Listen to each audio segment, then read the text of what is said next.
प्रिय मित्रों, नमो नमः। संस्कृत कौमुदी में आप सभी लोगों का स्वागत है। मित्रों, हम लोग नीति शतकम ग्रंथ का क्रमशः अध्ययन कर रहे हैं। एलटी ग्रेड शिक्षक भर्ती, टीजीटी, पीजीटी इत्यादि महत्वपूर्ण परीक्षाओं के अनुसार। और हम लोग पिछली कक्षा में इसके मंगलाचरण सहित 11 पद्धति का क्रमशः अध्ययन कर चुके हैं, किंतु इसके कुछ श्लोक ग्रंथ के अंत में परिशिष्ट भाग में भी दिए हुए हैं और यह भी मित्रों परीक्षा की दृष्टि से अत्यंत महत्वपूर्ण है। परीक्षा में इस परिशिष्ट भाग में दिए हुए श्लोकों से भी प्रश्न पूछे जाते हैं, तो इसलिए हम लोगों को इसका भी अध्ययन करना आवश्यक है। ऐसा नहीं है कि हम लोग नीति शतकम ग्रंथ के 11 पद्धति का अध्ययन कर लिए तो अध्ययन पूर्ण हो गया। तो इसलिए मित्रों आप लोग अपनी नोट्स और अपनी पुस्तक लेकर के बैठ जाइए। ये रहा जो है परिशिष्ट भाग में दिया हुआ पहला श्लोक, और चलिए हम लोग अध्ययन प्रारंभ करते हैं। तो पढ़ लिया जाए एक बार। आलस्यम ही मनुष्याणाम शरीरस्थो महारिपुः न अस्ति उद्यम समो बंधुः कृत्वायम नावसीदति। मित्रों यह बड़ा ही फेमस पॉपुलर श्लोक है। इसका अर्थ आप सभी लोग प्रायः जानते होंगे, लेकिन चलिए हम लोग इसका परीक्षा की दृष्टि से अध्ययन करते हैं कि आलस्यम अर्थात आलस, आलस ही अर्थात निश्चय, अव्यय है निश्चय ही। मनुष्याणाम अर्थात मनुष्य, मनुष्य के शरीरस्थो अर्थात मित्रों शरीर में स्थित, शरीर में स्थित, ठीक। महारिपुः अर्थात महान शत्रु, या फिर कह ले बड़ा शत्रु, परम शत्रु, कुछ भी कह सकते हैं। परम शत्रु है ना, परम शत्रु है। तो इसका अर्थ क्या हो जाएगा मित्रों कि आलस्य मनुष्य के शरीर में स्थित सबसे बड़ा शत्रु या परम शत्रु है, ठीक। अब निचली पंक्ति को देख लेते हैं। कहे ना अस्ति उद्यम समः, विच्छेद कर करके पढ़ लेते हैं। तो ना अर्थात क्या हो जाएगा नहीं, अस्ति अर्थात है, उद्यम अर्थात परिश्रम है ना, और समः अर्थात मित्रों समान। करे परिश्रम के समान नहीं है कौन, बंधु अर्थात भाई। तो कह रहे कि परिश्रम के समान कोई भाई नहीं है। और कृत्वा, अब आगे देखते हैं। कृत्वा अर्थात करके, यम अर्थात मित्रों उद्यम, यह जो है आपको सर्वनाम इस उद्यम के लिए है, परिश्रम के लिए। तो यम अर्थात उद्यम अर्थात परिश्रम, परिश्रम करके न अवसीदति। तो मित्रों न का अर्थ क्या हो जाएगा नहीं, और अवसीदति अर्थात दुखी। तो कह रहे हैं कि परिश्रम करके कोई भी दुखी नहीं होता। तो मित्रों संपूर्ण अर्थ को देख लिया जाए कि आलस्य मनुष्य के शरीर में स्थित महारिपु सबसे बड़ा शत्रु है, और परिश्रम के समान मनुष्य का कोई भाई नहीं है, और परिश्रम करके कोई भी मनुष्य दुखी नहीं रहता। सिंपल सा अर्थ है मित्रों, आप सभी लोग प्रायः जानते हैं। अब हम लोग परीक्षा के लिए जो प्रश्न इसमें से पूछ चुका है या जो पूछा जा सकता है उस पर चर्चा करते हैं मित्रों। तो सबसे पहला प्रश्न तो ऊपरी पंक्ति से मित्रों पूछा जा चुका है कि मनुष्य के शरीर में स्थित है। इस तरह से नीति शतक ग्रंथ के अनुसार मनुष्य के शरीर में स्थित सबसे बड़ा शत्रु कौन है? तो कौन है मित्रों? आलस, है ना, है ना। नीति शतक ग्रंथ के अनुसार मनुष्य के शरीर में स्थित सबसे बड़ा शत्रु कौन है? तो आलस। या फिर अब अगला प्रश्न, यह प्रश्न संख्या 1 हो गया। दूसरा प्रश्न देखते हैं मित्रों कि नीति शतक ग्रंथ के अनुसार मनुष्य का सबसे नीति शतक ग्रंथ के अनुसार किसके समान कोई भाई नहीं है? किसके समान कोई भाई नहीं है? तो परिश्रम के समान कोई भाई नहीं है। दूसरा प्रश्न अब हो जाएगा मित्रों यहां से तीसरा प्रश्न कि नीति शतक ग्रंथ के अनुसार क्या करके मनुष्य दुखी नहीं होता? तो परिश्रम करके मनुष्य कभी दुखी नहीं होता। तो इस प्रकार से मित्रों यह 3 प्रश्न इसमें से बन जाएंगे।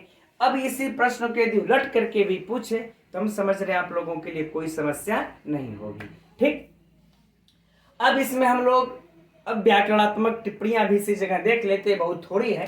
आलस्य में मित्रों अलस धनस्य, यह एकदम नोट कर लीजिएगा मित्रों यह परीक्षा के लिए महत्वपूर्ण है। पूछा तो नहीं है लेकिन हो सकता है पूछ दे। तो अलस धन से प्रत्यय लगा है। मनुष्याणाम शरीरस्था, तो मित्रों शरीर धन स्था और धन का प्रत्यय लग करके क्या बन गया, शरीरस्थ। ठीक। अब महारिपु यानी कि सबसे बड़ा शत्रु, परम शत्रु, तो मित्रों कौन सा समास, कर्मधारय समास। ठीक। अब आगे बढ़ते हैं। यहां पर देखिए न अस्ति है, न अस्ति तो नास्ति, कौन सी संधि हुई, दीर्घ संधि, सरल सा है, देख रहे हैं। फिर उद्यम, नास्ति उद्यम, यण संधि है ना, कोई समस्या नहीं आप लोगों को। फिर बंधु कृत्वा प्रत्यय यहां पर देख ही रहे, कोई समस्या नहीं। अब आगे है न अवसीदति, यानी न अवसीदति, तो पहले न अवसीदति में दीर्घ संधि और अवसीदति में अब देखते हैं तो अव उपसर्ग पूर्वक सद धातु से फिर मित्रों लट लकार में बन जाता है अवसीदति।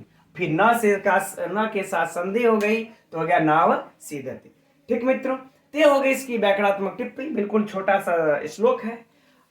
अब इसमें अगर छंद की बात किया जाए तो इसमें मित्रों कौन सा छंद है, अनुष्टुप छंद। ठीक। अलंकार तो कोई विशिष्ट है नहीं, है ना। तो इस प्रकार से मित्रों इसके अर्थ से यह 3 प्रश्न और व्याकरण से ये भी महत्वपूर्ण परीक्षा के लिए और ये भी महत्वपूर्ण, दोनों महत्वपूर्ण परीक्षा के लिए, वैसे आप लोग सब देख सकते हैं। चलिए अब हम लोग अगले श्लोक की तरफ बढ़ते हैं। तो यह रहा मित्रों परिशिष्ट भाग का दूसरा श्लोक, इसका भी अध्ययन करते हैं।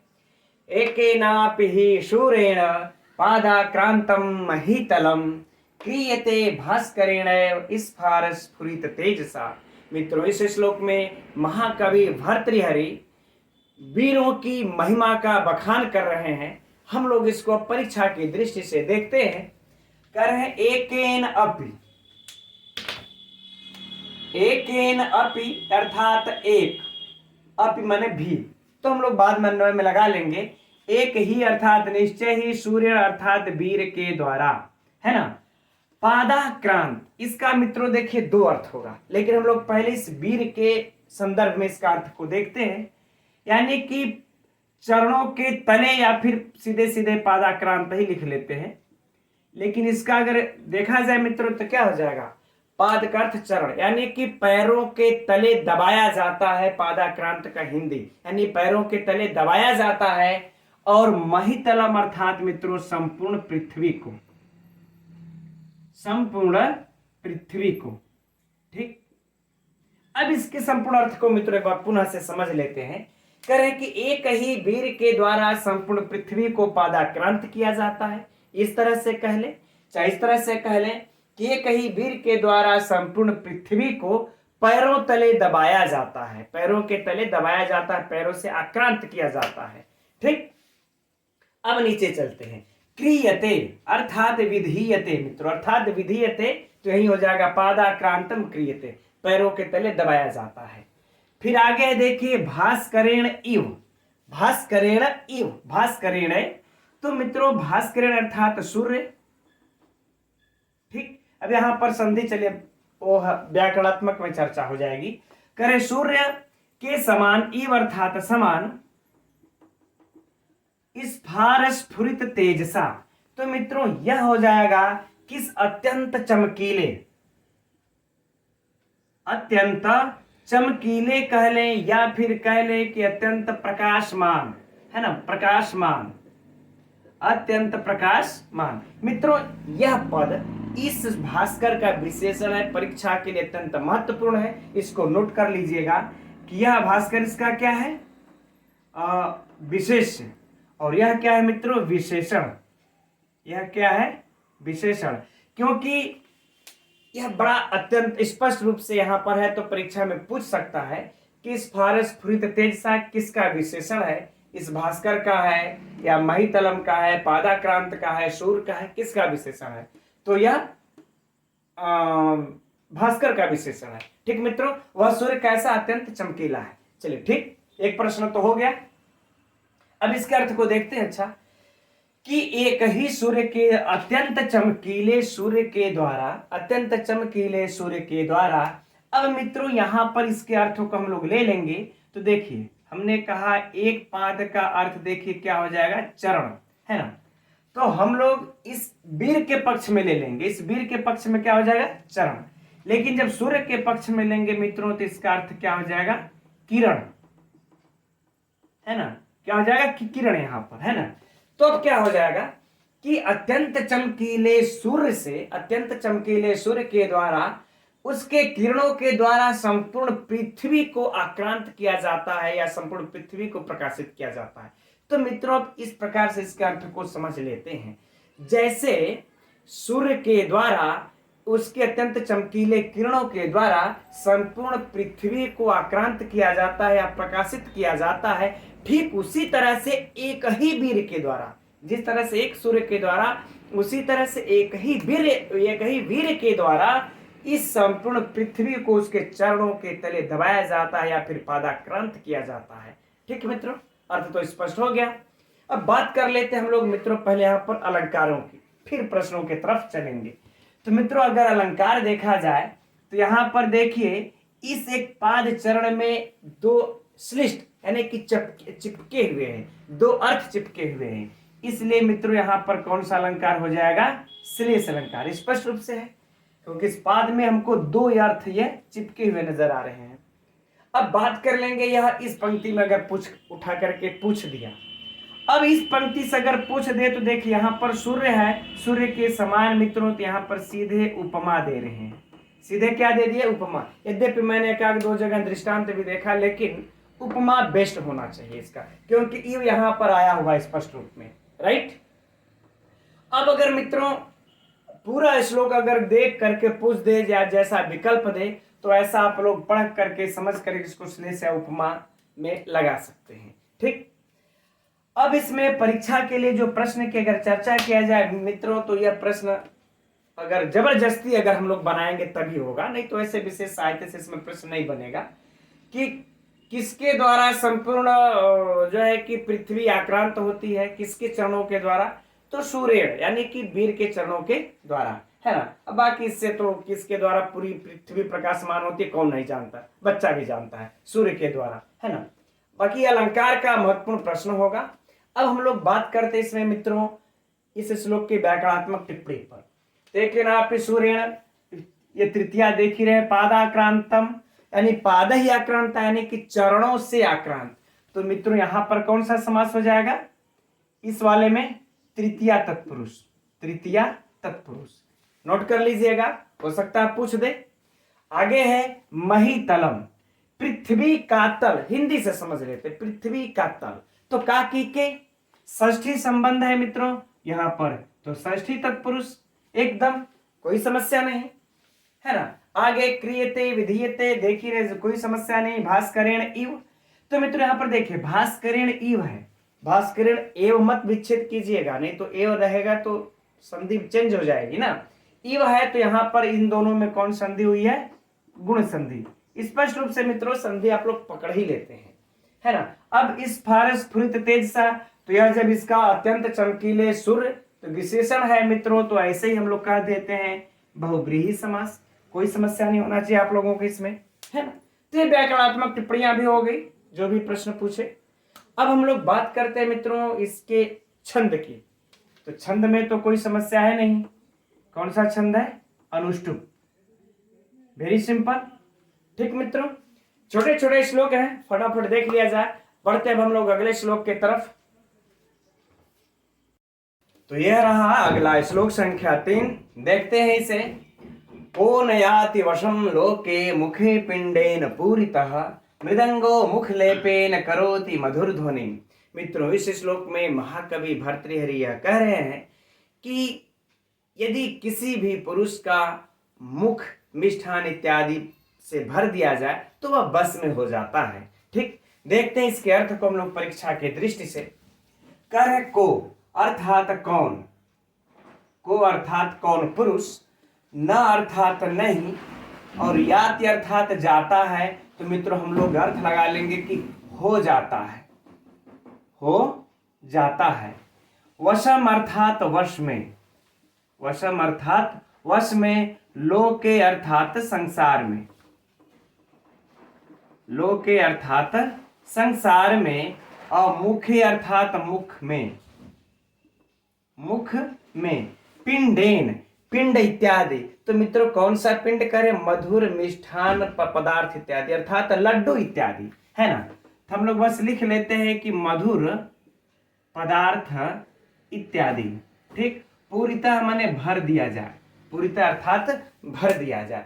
तो कह रहे हैं मित्रों कि इस संसार में किसी भी व्यक्ति के यदि मुख में मधुर पदार्थ अर्थात मिष्ठान इत्यादि भर दिया जाता है तो कौन नहीं बस में हो जाता है, अर्थात सब बस में हो जाते हैं। किसी को भी इस संसार में, इनके कहने का तात्पर्य है कि किसी भी पुरुष व्यक्ति मानव को यदि उसको अपने विचारों के अनुकूल बनाना है तो उसके मुख में लड्डू, मिष्ठान, फल फूल, दूध, दही, घी इत्यादि से भर दीजिए, वो स्वयं ही आपके विचारों वाला हो जाएगा, ठीक। और इसके लिए मित्रों यह निचली पंक्ति में दृष्टांत दे रहे हैं, कितना बढ़िया। देखिए कि मृदंगो अर्थात मित्रों मृदंग मुख लेपेन, किस मृदंग के मुख पर लेप, मुख पर यदि लेप कर देते हैं, करोति माने करता है या करने से, जो भी कर ले करते हैं, है तो मधुर ध्वनि, यानी कि मीठा ध्वनि या फिर कह ले मधुर ध्वनि, मधुर ध्वनि। कह रहे हैं कि आप मृदंग को ही देख लीजिए ना, ये मृदंग मित्रों आप लोग जानते होंगे। अच्छा पहले अर्थ को देख लेते हैं। कह रहे हैं कि आप इस मृदंग को ही देख लीजिए, जब इसके मुख पर लेप लगा दिया जाता है तो यह भी मधुर अर्थात मीठा ध्वनि करने लगता है। सिंपल सी बात। अब मित्रों बात आप लोगों को वैसे प्राय सभी लोग आप लोग जानते होंगे कि मृदंग के मुख पर लेप कैसा लगाया जाता है और क्यों लगाया जाता है ना। जो लोग नहीं जानते हो समझ लीजिए, जो ढोलक इत्यादि देखते हैं तो दोनों तरफ से जो खुली होती है उसका जो मुख होता है उसको चमड़े इत्यादि से बांधा जाता है ना, चमड़ा लगा दिया जाता है। तो मात्र मित्रों चमड़े लगा देने से वो ढोलक मधुर ध्वनि नहीं करने लगती है, उस पर लेप लगाना पड़ता है, उस पर लेप लगाना पड़ता है। जब लेप लगा लेते हैं, कुछ दिन रख देते हैं, पक जाती है, तब वह मधुर ध्वनि करती है। तो इनके कहने का भाव यही है कि इस संसार में किसी भी व्यक्ति के अगर मुख में मधुर मिष्ठान इत्यादि ये पदार्थ यदि से भर दिया जाए उसका मुख को, तो आपके बस में हो जाता है, आपके विचारों वाला हो जाता है। इस मृदंग को ही देखिए ना कि इसके मुख पर जब लेप लगा दिया जाता है तो वह भी मधुर या अर्थात मीठा ध्वनि करने लगता है। यह अर्थ है मित्रों। अब हम लोग इसकी चर्चा कर लेते हैं, इस पर परीक्षा उपयोगी प्रश्न की। यह कुछ वैसी विशिष्ट है नहीं मित्रों। अगर इसमें देखा जाए, अगर जो अर्थ से प्रश्न पूछा जाएगा तो हो जाएगा कि नीति शतक के अनुसार किस प्रकार से मनुष्य को या मानव के संसार में वश में किया जा सकता है ना। फिर से प्रश्न को सुनिए। नीति शतक ग्रंथ के अनुसार किस प्रकार इस संसार में मनुष्य को वश में किया जा सकता है? तो किस प्रकार से? मुखे पिंडेन पूरितः, उसके मुख में मधुर पदार्थ भर देने से, ठीक। यह एक प्रश्न बनता है ना। और बाकी इसमें से मित्रों ये इसमें साहित्य से कुछ प्रश्न वैसा नहीं बन करके आएगा। अब इसमें हम लोग मित्रों एक छंद देख लेते हैं। तो छंद वही है जो अभी तक पढ़ते आ रहे हैं, अनुष्टुप, ठीक। अब हम लोग देख लेते हैं इसमें व्याकरणात्मक दृष्टि से कुछ भी इसमें भी वैसा विशिष्ट नहीं है। आप लोग को नयाति वंशम लोके मुखे पिंडे न पुरिता, सब सिंपल है, सब जान रहे हैं। ये मृदंगो मुख लेपे न करोति भी सब जान ही रहे हैं, मधुर ध्वनि। इसमें मित्रों सिर्फ कर्मधारय समास लगा लीजिए, है ना। ध्वनि कैसी है? मधुर है, मीठी है, ठीक। तो विशेष विशेषण का संबंध है तो कर्मधारय समास हो गया, ठीक है। अब हम लोग आगे बढ़ते हैं अगले श्लोक के तरफ। यह रहा अगला श्लोक, चौथा।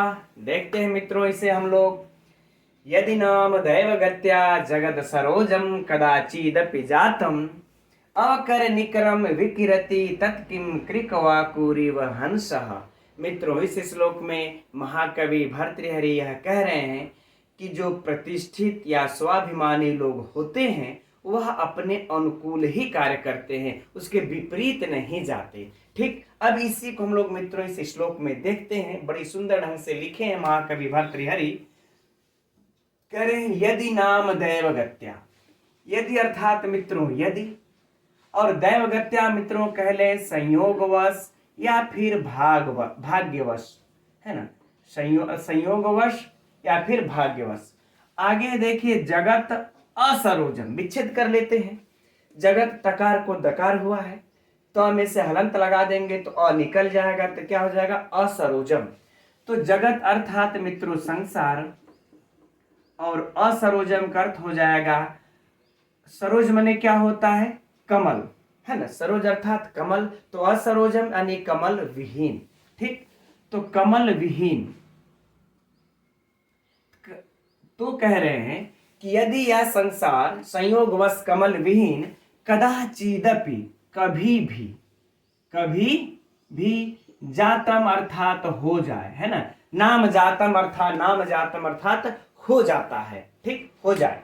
करे यदि संयोगवश यह संसार कभी भी कमल विहीन हो जाता है तो, ठीक, अब आगे देखते हैं मित्रों, अवकर निकरम, है ना, अवकर अर्थात होता है कूड़े के, और निकरम अर्थात ढेर, तो कूड़े के ढेर को विकीरति अर्थात खरोंचता है, विकीरति अर्थात खरोंचता है।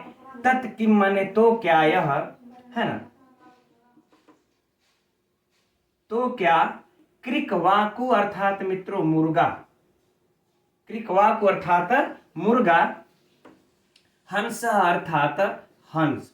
तो कह रहे हैं, अब पूरे अर्थ को देखिए, तो क्या यह हंस मुर्गा इव, यहां पर है ये मित्रों, तो मुर्गा के समान हो जाएगा। तो क्या यह हंस मुर्गा के समान कूड़े के ढेर को खरोंचता है। अब पूरे अर्थ को फिर से देख लिया जाए मित्रों, कि यदि संयोगवश यह संसार कभी भी कमल विहीन हो जाता है या हो जाए, तो क्या यह हंस मुर्गा के समान कूड़े के ढेर को खरोचता है, अर्थात कभी नहीं खरोचता। देखिए मित्रों, कहने का भाव यह है कि जो कमल हो और जो यह हंस होता है, इसके अपने क्षुधा की शांति के लिए कमल का प्रयोग करता है, अर्थात जो कमल के दंड होते हैं, जो मृणाल होता है, उसी में जो वह श्वेत जो यह पदार्थ होता है, जिसको हम लोग दूध कहते हैं, जल कहते हैं, उसी को यह खा करके अपना पेट भरता है या जीविका चलाता है। और जो मुर्गा होता है वह अपना पेट कैसे भरता है, तो कूड़े के ढेर को खरोच करके उसमें से कीड़े को खा करके वो अपना पेट भरता है। तो यहाँ पर हंस देखिए स्वाभिमानी है, तो वही कह रहे हैं कि यदि यह स्वाभिमानी है, यदि संयोगवश मान लेते हैं कि यह संसार में पूरे कमल समाप्त हो जाए, कमल विहीन हो जाए, तो क्या हंस मुर्गे के समान क्या कूड़े के ढेर को खरोंच करके अपना पेट भरेगा, अर्थात कभी नहीं। स्वाभिमानी लोग कभी भी से समझौता अपने स्वाभिमान से, अपने प्रतिष्ठा से नहीं करते। ठीक मित्रों, अब हम लोग देख लेते हैं मित्रों इसके साहित्य से जो प्रश्न पूछे जाए, अलंकार, छंद इत्यादि, व्याकरण। ठीक, तो इसमें तो पहले अलंकार की चर्चा कर लेते हैं हम लोग। देखिए यहाँ पर मुर्गा के साथ इव लगा हुआ है, मुर्गा के साथ इव लगा हुआ है, अर्थात यहाँ पर मित्रों सीधे सीधे अगर यह पंक्ति उठा करके पूछ दे तो उपमा अलंकार है ना, मुर्गे के समान। तो क्या मुर्गे के समान हंस कूड़े के ढेर को खरोचता है, तो उपमा अलंकार हो गया। हाँ मित्रों, यह जो है शब्दार्थ की दृष्टि से क्रिकवाकु बड़ा ही महत्वपूर्ण शब्द है, याद कर लीजिए आप लोग, इतने नोट कर लीजिए, यह परीक्षा में पूछा जा चुका है। जैसे क्रिकवाकु माने भी ये मुर्गा ही होता है, और ताम्रचूड़, है ना, ताम्रचूड़ा माने भी क्या होता है, मुर्गा। यह शब्द मित्रों आप लोगों को शिवराज विजयम में आया हुआ है, और यह प्रश्न पूछा भी जा चुका है टीजीटी इत्यादि में, है ना। तो ताम्रचूड़ा अर्थात मुर्गा, क्रिकवाकु अर्थात जो है कि मुर्गा ही होगा। अब आगे देख लेते और भी देखिए, और एक चीज और कहते हैं इसको, है ना, चरणायुधा भी कहते हैं, यह याद रखिएगा, चरणायुधा। ठीक, इसके अर्थ भी होता है मुर्गा ही होगा, है ना, चरणायुधा माने भी। ठीक, क्योंकि देखिए चरणायुधा अर्थात चरणों से युद्ध करने वाला, तो मुर्गों को आप लोग देखे होंगे कि चरणों से यानी कि अपने दोनों पैरों से लड़ाई करते हैं, मुर्गों की जो लड़ाई होती है ना। तो मित्रों इसके अर्थात मने भी होगा मुर्गा। ठीक, एकदम नोट कर लीजिए, इसमें कोई संशय नहीं है ना। अब अच्छा एक है और भी हो जाता है कुकटू, कुकुटा, है ना मित्रों। यह तो आप सभी लोग जानते होंगे। तो यह देखिए चारों क्रिकवाकू, ताम्रचूड़ा, चरड़ायुधा, कुकटा, हम लोग सामान्य तौर पर सिर्फ इसे ही जानते हैं किसके माने मुर्गा होता है, लेकिन इन तीनों को भी आप लोग मित्रों यत्र तत्र नोट कर लीजिएगा, परीक्षा में पूछता ही पूछता है। ठीक, तो ये हो गया परीक्षा का प्रश्न, है ना। अब देखिए इसमें हम लोग चलते हैं साहित्य से, यदि पूछे तो इसमें साहित्य से यदि मित्रों प्रश्न पूछता है तो कमल विहीन हंस और ये कूड़े के ढेर को कौन खरोचता है, तो क्या हो जाएगा, ये मुर्गा। ये तो आप लोगों के लिए साहित्य से पूछेगा तो सरल हो जाएगा, है ना। कोई इसके साहित्य अर्थात इसके अर्थों में से अगर पूछता है तब। ठीक, अब इसके व्याकरण में चलते हम लोग, व्याकरण में कौन कौन सा है। तो देखिए दैवस्य गत्य, है ना मित्रों, दैव गत्य हमें देखिए षष्ठी तत्पुरुष समास है, नोट कर लीजिएगा, षष्ठी तत्पुरुष समास, है ना।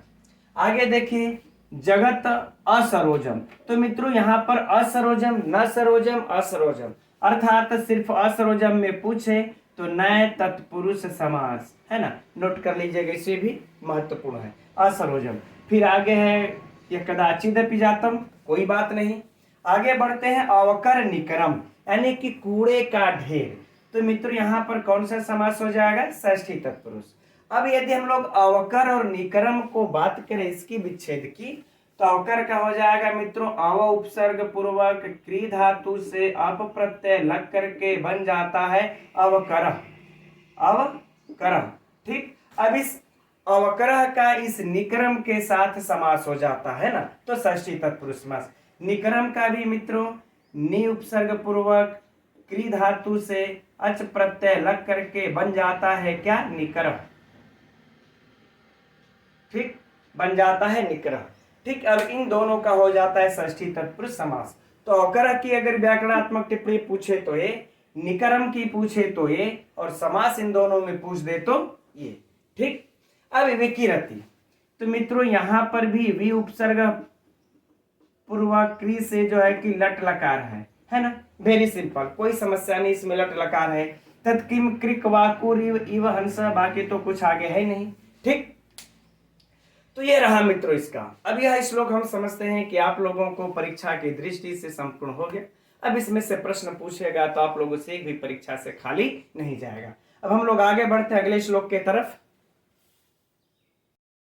तो यह रहा अगला श्लोक मित्रों, पांचवा। देखते हैं इसे भी, बड़ा ही फेमस और प्रसिद्ध श्लोक है यह, नीति शतकम का। एको देवः केशवो वा शिवो वा, एकम मित्रम भूपतिर्वा यतिर्वा, एको वासः पत्तने वा वने वा, एका नारी सुंदरी वा दरी वा। मित्रों इस श्लोक में महाकवि भर्तृहरि यह कह रहे हैं कि आश्रय किसी एक का ही करना चाहिए, है ना, अर्थात अपने चित्त को किसी एक ही में स्थिर करना चाहिए, एक ही जगह स्थिर करना चाहिए, तभी आपका जीवन का कल्याण होगा। देखिए कह रहे हैं अब कि एक, है ना, एक ही देव, एक और देव अर्थात देव हो, एक ही देव हो, चाहे वह केशव हो, केशव वा या शिव वा, अर्थ स्पष्ट है। केशव अर्थात श्री कृष्ण या कह ले या श्री विष्णु कह ले, श्री कृष्ण हो, और कह रहे और एक ही हो या फिर शिव हो, अर्थात एक ही देव का आराधना करो, चाहे वह कृष्ण हो चाहे वह शिव हो, एक ही देव हो, चाहे वह कृष्ण हो चाहे शिव हो, कुछ भी कह सकते हैं आप लोग। और कह रहे हैं ये कम मित्रम भूपति हुआ यति हुआ, है ना, कर और मित्र भी आपका एक ही होना चाहिए, और मित्र भी एक ही होना चाहिए, चाहे वह राजा हो और यति अर्थात चाहे वह सन्यासी हो।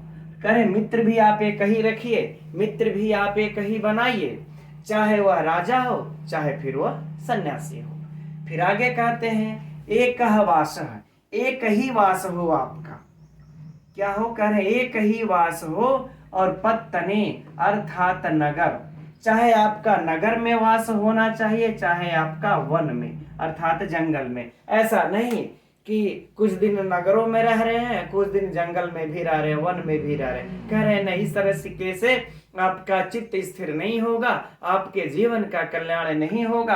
अर्थात एक ही वास होना चाहिए आपका, या तो फिर नगर हो या तो फिर वन में ही हो।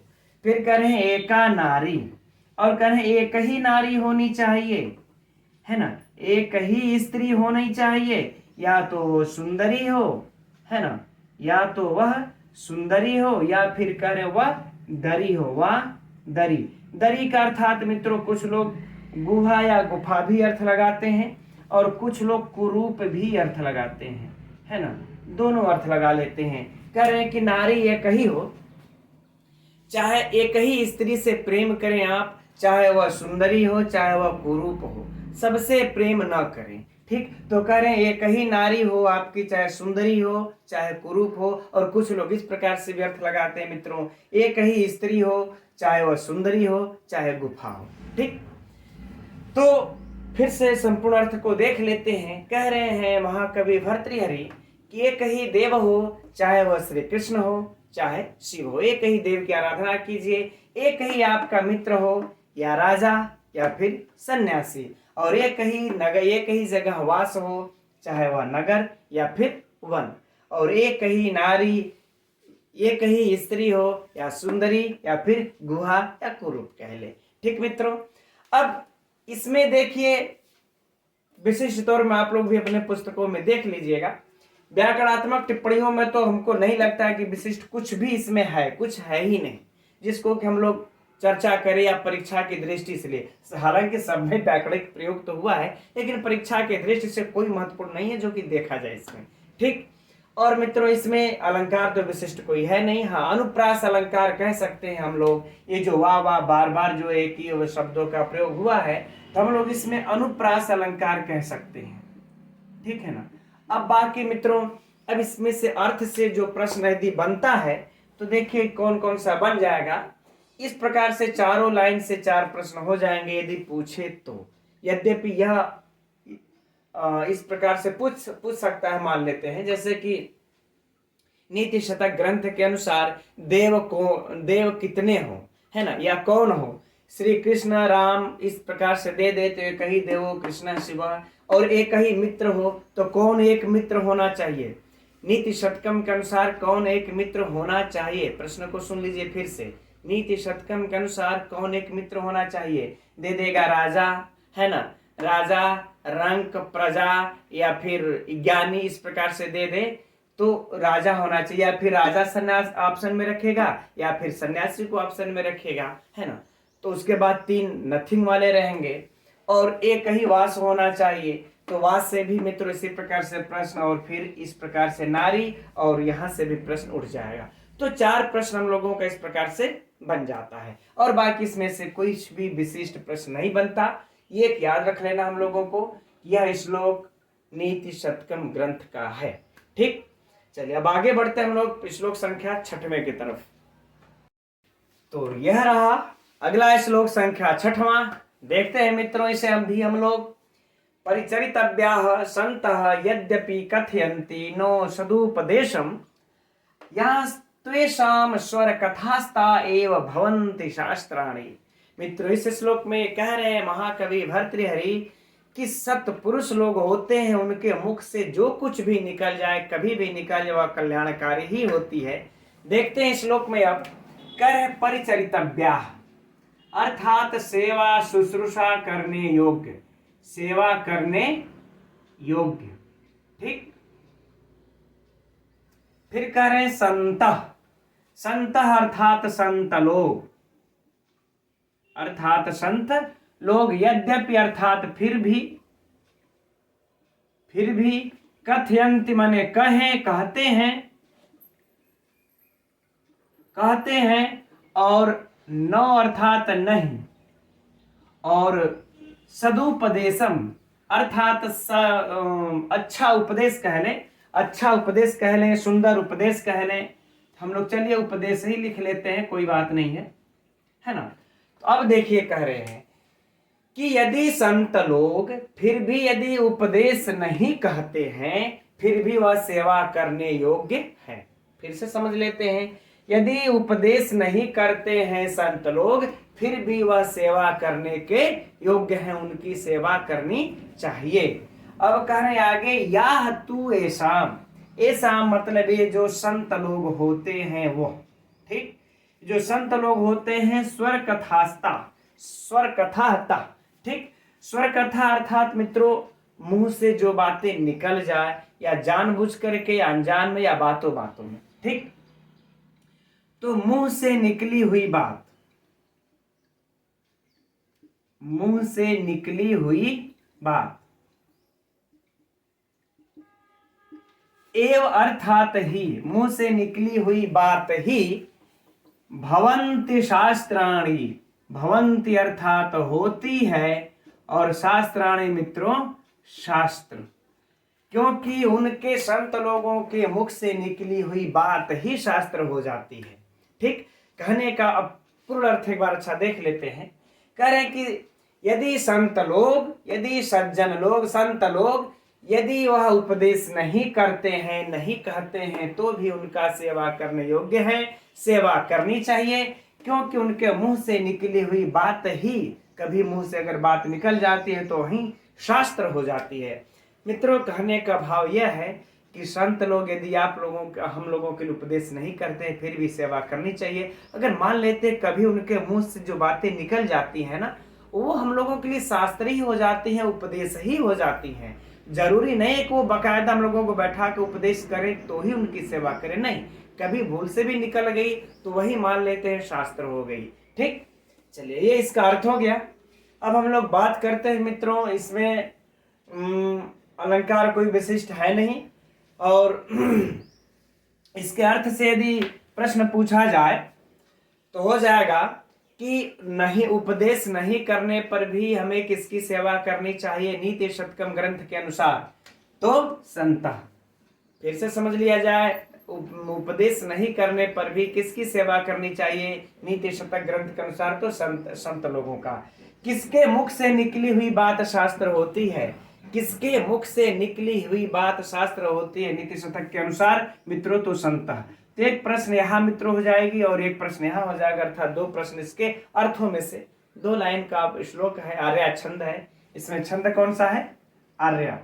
ठीक, तो दो प्रश्न ये निकल जाएगा। अब थोड़ा सा इसके व्याकरणात्मक टिप्पणियों को भी मित्रों हम लोग देख लेते हैं। परिचरितव्य यानी सेवा करने योग्य है मित्रों, तो तब्यत प्रत्यय लगा ही होगा। ठीक, तो परि उपसर्ग है, चर धातु है और तब्यत प्रत्यय हो गया। संतः यद्यपि कथयन्ति, कथयन्ति देख ही रहे मित्रों, है ना, लट लकार बहुवचन सद उपदेशम। तो पहले उपदेश का देख लेते हैं मित्रों, उप और दिश धन घय, घय प्रत्यय लग करके बन जाएगा मित्रों उपदेश। फिर सदुपदेश यानी कि सत उपदेश यानी कि अच्छा उपदेश मित्रों, तो समास क्या हो जाएगा? कर्मधारय समास। तो यदि सदुपदेशम में समास पूछ दे परीक्षा में तो कर्मधारय समास, और उपदेश में प्रकृति प्रत्यय पूछे तो ये होगा। ठीक, ऐसा स्वर कथास्ता, स्वर कथा है ना, अर्थात कह ले मित्रों कि स्वर कथा यानी स्वेच्छा पूर्वक निकली हुई बात, यानी कि मुंह से निकले हुआ मित्रों, तो यहाँ पर बुक में दिया हुआ है षष्ठी तत्पुरुष समास। ठीक है, एव अर्थात ही भवंती होते हैं, कोई समस्या नहीं, शास्त्राणी कोई समस्या नहीं व्याकरणात्मक टिप्पणी की दृष्टि से। तो मित्रों इसमें जो अगर व्याकरणात्मक टिप्पणी की दृष्टि से देखा जाए परीक्षा के लिए, तो एक ये महत्वपूर्ण लेकिन सरल, और ये महत्वपूर्ण और ये भी सरल ही है, कोई विशिष्ट बात नहीं है। बाकी कथयंती और ये सब आएगा तो भवंती तो आप लोगों से बचेगा नहीं। ठीक मित्रों, तो आज की कक्षा में यहीं तक रहने देते हैं, 6 श्लोक हो गया है।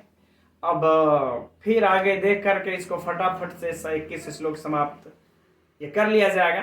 कल फिर मिलते हैं हम लोग ठीक इसी समय 7:30 बजे। नमो नमः।